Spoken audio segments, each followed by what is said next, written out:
Hi, this is Stacy Camp again. So I just created a whole fake classroom based on our class, and after reviewing all of yours, I think I did it wrong. So I am going back in to show you my classes that I currently have. These are all the classes that I'm teaching.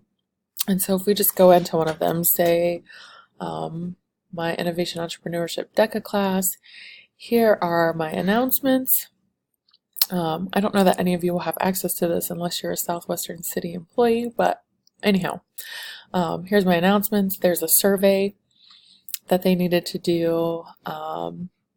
Here's the newsletter that I created actually for one of my assignments that I posted for my students to see.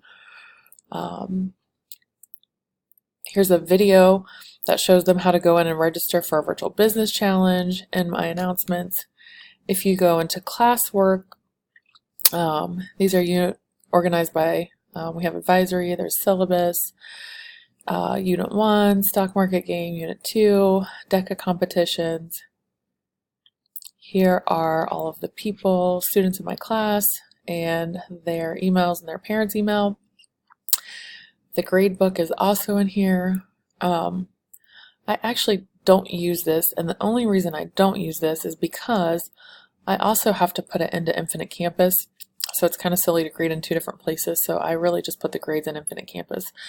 But if these two were to link, this would be really easy and make teaching life easy, because the grades could go in here, link to Infinite Campus, and then I would only have to grade them once.